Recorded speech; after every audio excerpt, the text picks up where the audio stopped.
Philosophical مضامین کے جراثیم بھی موجود ہیں۔ اس لیے وہ افسانہ لکھتے لکھتے جب نظریے کی کڑی سرحدوں پر پہنچتا ہے تو اس کا قلم افسانہ کی عنان چھوڑ کر مضمون کا دامن پکڑ لیتا ہے۔ نتیجہ یہ ہوتا ہے کہ وہ متضاد مرکب کا یہ زہریلا گھونٹ پی جاتا ہے۔ آنکھیں بند کر کے افسانہ اور مضمون گتھم گتھا ہو جاتے ہیں اور وہ بیچارہ ملزم بن جاتا ہے۔ دوسری اہم وجہ اس کے افسانے کی عجیب سی تکنیک ہے۔ آج کل نفسیاتی افسانوں کا ایک بے ہنگم ہجوم دکھائی دیتا ہے جن میں انسان کی داخلی کیفیات کی تحلیل کی جا رہی ہے۔ ایسے افسانوں کی عام تکنیک یہی ہے کہ کردار سوچتے اور مسلسل سوچتے چلے جاتے ہیں اور اس طرح اندرونی گپھاؤں کے تاریک ترین رازوں کو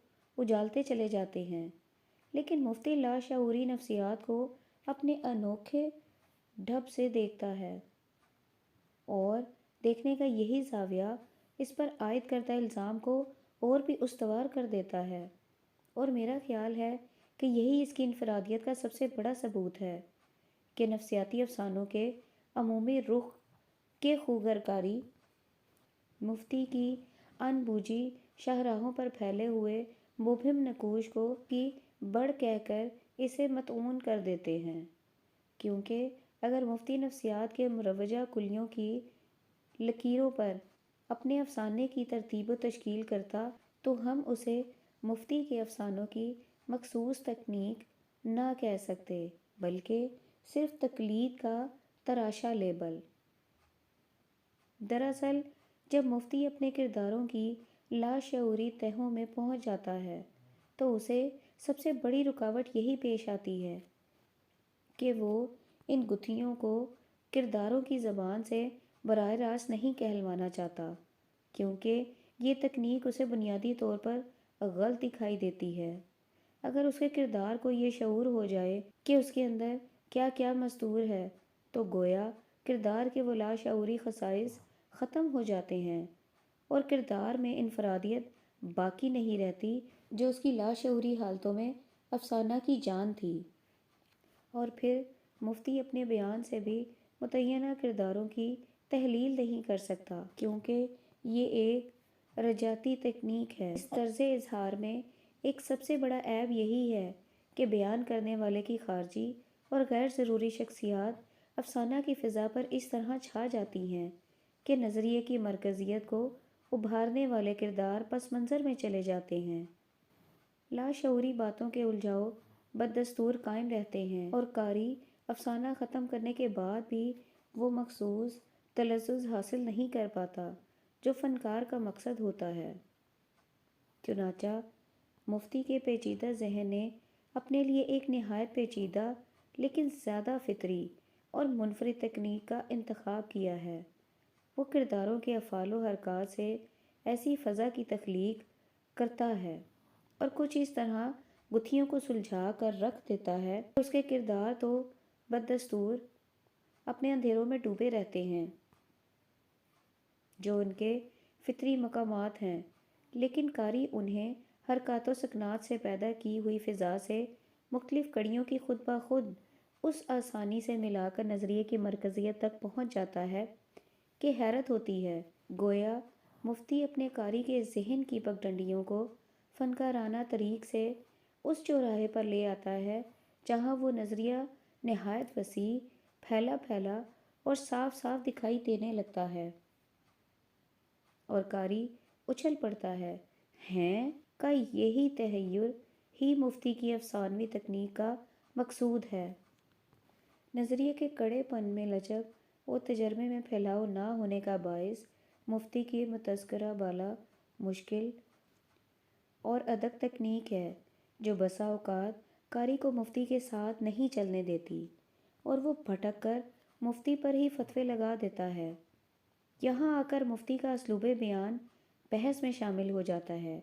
ہمیں یہ تو تسلیم کرنا پڑے گا کہ ہر بڑے فنکار کی طرح مفتی بھی ایک خاص رنگ کا مالک ہے، لیکن اس نے جس نظریاتی اسکول کو اپنے فن کے لیے منتخب کیا ہے وہ اسکول اور مفتی کی بیانیہ قوتوں میں ایک افسوسناک بعد ہے۔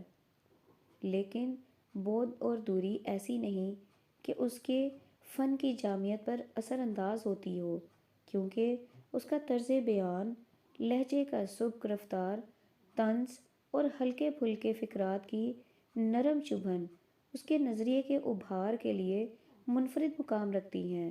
وہ صرف اسی اسلوب سے لاشعور کے پتھریلے نظریات کو پگھلا سکتا ہے۔ اس نرمی، چبھن اور سبک روی سے ہی اس گرد و پیش کے نقوش اجاگر ہو سکتے ہیں جو نفسیاتی اور جنسی الجھنوں کے اظہار کے باعث ظہور میں آتا ہے۔ اگر وہ معاصرین سے متاثر ہو کر کوئی ایسا پیرائیہ بیان اختیار کرتا ہے جس میں وقار یا عظمت ہوتی تو مفتی اپنے آپ کو جھٹلا دیتا۔ اس کے فکری ماحول کی پیدائش کے لیے جس اسلوب کی ضرورت تھی وہ مفتی کے فن کے ساتھ ہی ساتھ ظہور میں آیا۔ تتپہ تخلیق کے لیے رسم قاتل ہے، اور کسی بڑے کلاکار کی یہی پرکھ ہے کہ اس کے ذہنی عکس کا رنگ پیدا نہیں کیا جا سکتا، بلکہ وہ بھی فن کی روح کا ہم رنگ ہوتا ہے۔ اور مفتی کو یہ امتیاز حاصل ہے۔ اس کی قوت بیان، نظریات کی پیچیدگیوں میں جو بعد دکھائی دیتا ہے، اس کے لیے مفتی کا وہ خارجی ماحول ذمہ دار ہے۔ وہ ماضی جس نے اسے انگریزی لٹریچر کا متوالا تو بنا دیا، لیکن اردو کے کلاسیکل ادب سے کما حقہ روشناس نہ ہونے دیا۔ اور جب مفتی نظری طور پر صلاحیتوں کے اس موڑ پر پہنچا جہاں اسے پیمبری کے فرائض سر انجام دینا تھے، ان نظریات کو ایک فنکار کی حیثیت سے منظر عام پر لانا تھا، تو زبان کی دشوار گزار گھاٹیاں اس پر بند تھیں۔ یعنی وہ ایک گونگا مفکر تھا جو صرف سوچ سکتا تھا، بیان نہیں کر سکتا تھا۔ تفکر اور اظہار کے اس دوراہے پر آ کر الجھنوں کا یہ مفسر خود ایک بہت بڑی الجھن میں گرفتار ہو گیا، اور وہ تھی زبان کا کانٹا جو اس کے حلق سے اترنے ہی میں نہ آتا تھا۔ اس کا ذہن اظہار کے لیے مغربی ترتیب کا آسرا لیتا تھا، لیکن اردو اس ترتیب پر سر انکار ہلا دیتی تھی۔ چنانچہ وہ مجبور فلسفی آج تک اس چبھن کا شکار ہے، اور اسی چبھن کو نہ سمجھ کر اسے کبھی تو کتابی کہہ دیا جاتا ہے اور کبھی مشاہدے کے میدان کا ہارا ہوا کھلاڑی۔ وہ بعض تجربوں اور مشاہدوں سے صرف اڑاتے اڑاتے اشاروں کو گرفت میں لے لیتا ہے، اور جب انہیں افسانوی جال میں بننے لگتا ہے تو نظریات کا کڑا پن، زبان پر ناعبوری، تکنیک کا عجب اور اس کی منطقی مضمون لکھنے کی ترغیبی حس مل جل کر اس کے افسانے کو ٹھس اور جامد بنا دیتی ہیں۔ وہ جزیات کی بھول بھلائیوں پر داخلی لحاظ سے تو قادر ہوتا ہے، لیکن خارجی اعتبار سے الفاظ اس سے بدکتے ہیں، اور وہ انہیں پکڑنے کی تگ و دو میں تھک ہار کر اپنے معین کرداروں، افسانویت اور جزیات کے حقائق کا ساتھ چھوڑ دیتا ہے، اور ان کے بجائے ایسے کردار تعمیر کرتا ہے جو اس کے لیے بت کا کام دے سکیں، خود نہ ہلیں بلکہ ہلائے جائیں۔ اور مفتی ان بتوں کو اپنے نظریے کے شیشے سے تراش تراش کر اپنے ڈب کا بنا لیتا ہے، لیکن وہ ساکت و جامد بت مشینی حرکات تو کر سکتے ہیں، فطری نہیں۔ ایسے مقامات پر پہنچ کر مفتی کے افسانوں میں خلوص اور سچائی نامکمل رہ جاتی ہے۔ اس سلسلے میں اس معاشی جبر کا ذکر بھی لازمی ہے جو اس کی تخلیقوں پر پہرے بٹھا بٹھا کر اپنے ہنگامی مقاصد پورے کرا رہا ہے۔ لیکن جیسا کہ میں نے بیان کیا، جس مقام پر اس کی گرفت میں آئے ہوئے الفاظ اس کے نظریات کو پگھلانے کی قدرت رکھتے ہیں، وہاں اس کی جزیات میں پھیلاؤ اور تجربے میں بے پناہ لچکیلاپن پیدا ہو جاتا ہے، اور وہ نہایت غضبناک اور فتح مند شکاری کی طرح پے در پے ایسے نشانے لگاتا چلا جاتا ہے جو کبھی نہیں چوکتے۔ اس سب کچھ کے باوجود مجھے مفتی کے فن سے زیادہ اس کی شخصیت میں پیچ و خم دکھائی دیتے ہیں، اور میرا یقین ہے کہ اگر اس کی شخصیت میں پیچ و خم نہ ہوتے تو وہ کبھی بھی ایک بڑا فنکار نہ بن سکتا، بلکہ صرف ایک اسکول ماسٹر۔ ممتاز مفتی کے بارے میں کچھ کہنا آسان نہیں۔ آپ کسی اسکول میں چلے جائیں جہاں وہ پڑھاتا رہا ہے اور اس کے متعلق پوچھیں تو اس کے شاگرد کہیں گے ان کی باتیں، کیا بات ہے ان کی باتوں کی، مگر ان کا ڈنڈا توبہ ہے۔ اساتذہ مسکرا دیں گے، ہاں تھا تو یار آدمی، مگر کچھ عجیب سا تھا۔ ہیڈ ماسٹر اطمینان بھرا سانس لے گا، خیر اب تو یہاں سے چلا گیا، چھوڑیے اس بات کو۔ آل انڈیا ریڈیو کے کسی رکن سے پوچھئے، وہ شخص، خصوصیت تو خیر ویسے خوب آدمی ہے، اچھا ہی ہے، میرا مطلب ہے آپ سمجھتے ہی ہیں نا۔ مکتبہ اردو میں بات چھیڑیے، ان کی آنکھوں میں چمک لہرا جائے گی۔ ممتاز مفتی؟ ممتاز مفتی ہی ہے، ہاں ذرا پیسوں کے معاملے میں، لیکن خیر، حاجت مند کون نہیں۔ اس کے والد سے بات کیجئے، ایک ساتھ کے لیے وہ خاموش ہو جائیں گے، پھر حقے کا ایک لمبا سا کش لے کر کہیں گے، اب تو جو ہونا تھا ہو چکا۔ ہاں اگر وہ اتنا خود سر نہ ہوتا اور عقل سے کام لے سکتا تو اس کی زندگی سنور ہی جاتی۔ اس کی بیوی سے بات کی جاتی تو وہ ہنس دیتی، اچھا تو آپ انہیں مرد سمجھتے ہیں؟ اور دوسری بیوی سے پوچھئے تو وہ ہونٹ پر انگلی رکھ لے گی، ان کی بات کر رہے ہیں آپ، ان کی کیا بات ہے۔ ممتاز مفتی بچپن اور سنجیدگی کا امتزاج ہے، چھوٹے قد کا منحنی آدمی، لمبوترا چہرہ، گدلی گدلی بے جان آنکھیں اور بڑا سا سر، بات کیجئے تو آپ حیران رہ جائیں گے، ارے یہ تو محض جی حضوریہ ہے۔ احساسِ برتری کی ایک لہر آپ کی رگ و پے میں دوڑ جائے گی، چھاتی قدرے باہر کو اینٹ آئے گی۔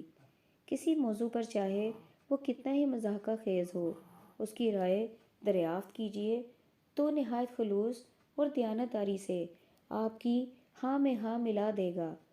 اس کی موجودگی میں کسی معاملے پر بحث کر دیکھیے، چپکا بیٹھا سنتا رہے گا۔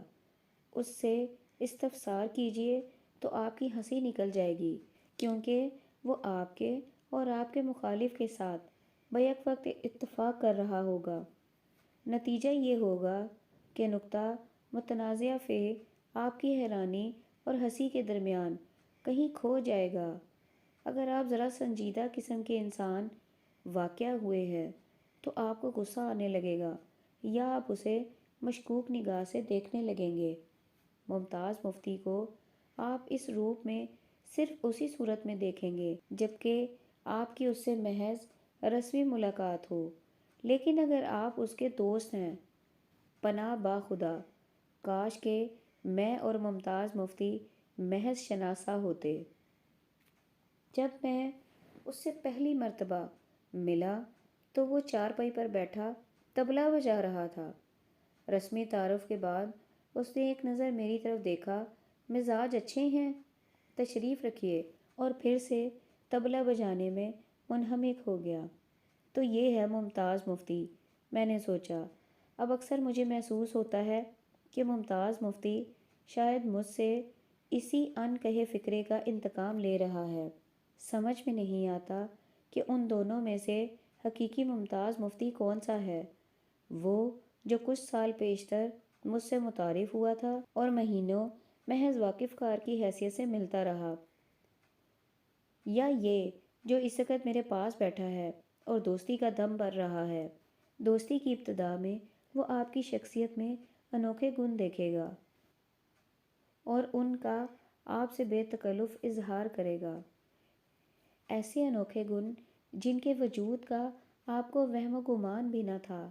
آپ سمجھیں گے کہ وہ مذاق کر رہا ہے اور آپ کو یقین نہیں آئے گا، لیکن اثر قبول کیے بغیر اس کی باتوں کے رنگین جال سے نکل جانا کچھ آسان کام نہیں۔ اس کی دلیل کا رنگ عجب ہوتا ہے، بے تعلقی، بے تکلفی اور سراہے۔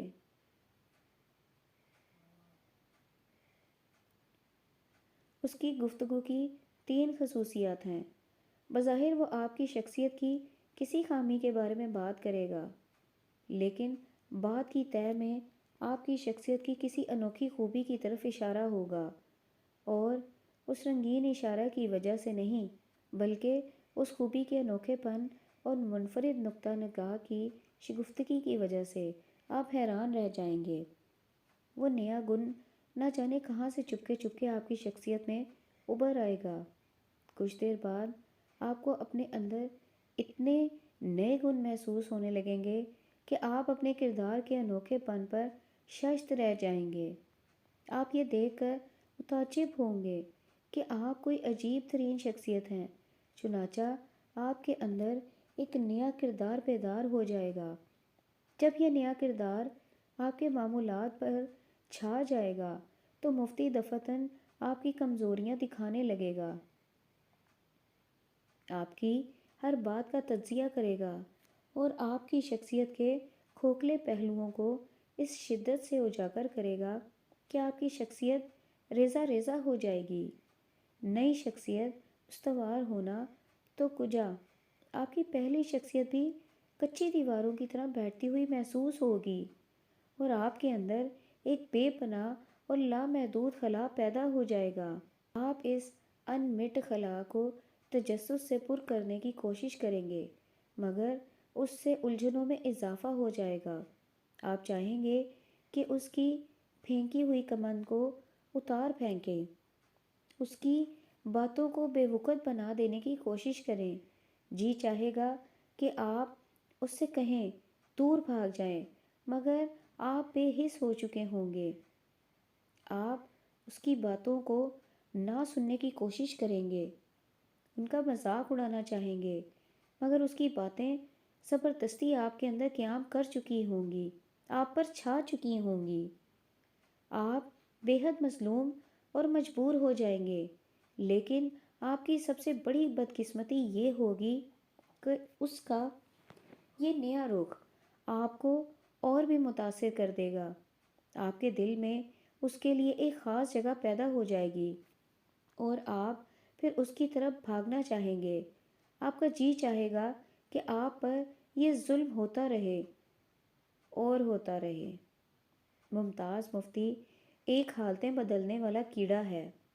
میں کرکٹ کا لفظ جان بوجھ کر استعمال نہیں کرنا چاہتا۔ پہلے پہل تو وہ آپ کو محض ایک کویا سا نظر آتا ہے، پھر آپ محسوس کرتے ہیں کہ وہ کیڑے کی طرح رینگ رہا ہے، اور آنکھ کے چھپاکے میں آپ دیکھتے ہیں کہ وہ ایک پھدکتا ہوا سپولہ بن کر آپ کے گرد منڈلا رہا ہے۔ ان عجیب کیفیتوں کی وجہ سے اس کے بارے میں لوگوں کے خیالات بہت مختلف اور دلچسپ ہیں۔ آپ مفتی سے اس کے اپنے بارے میں دریافت کریں گے تو وہ کندھے سکوڑ کر کہے گا، اوہو، میں، یعنی میرا مطلب ہے آپ میرے بارے میں پریشان کیوں ہوتے ہیں؟ لیکن اگر آپ اس کی ڈائری دیکھیں تو آپ کو معلوم ہوگا کہ وہ اپنے بارے میں واقعی پریشان ہوتا رہا ہے۔ اس کی ڈائری کا ایک ورق ملاحظہ ہو۔ ملتان۔ سندباد جہازی کی طرح میرے کندھوں پر بچپن کا بوڑھا سوار ہے، اور میں محسوس کرتا ہوں کہ لوگ اس بھید سے واقف ہو چکے ہیں اور مجھ پر ہنستے ہیں۔ مدت تک میں کوشاں رہا کہ لوگ مجھے ایک سنجیدہ آدمی سمجھیں اور مناسب اہمیت دیں۔ اس مسلسل کوشش کا صرف یہی نتیجہ ہوا کہ میرے ماتھے پر ایک تیوری سی ابھر آئی۔ اب میں اسے مٹانے کی ناکام کوشش میں لگا رہتا ہوں۔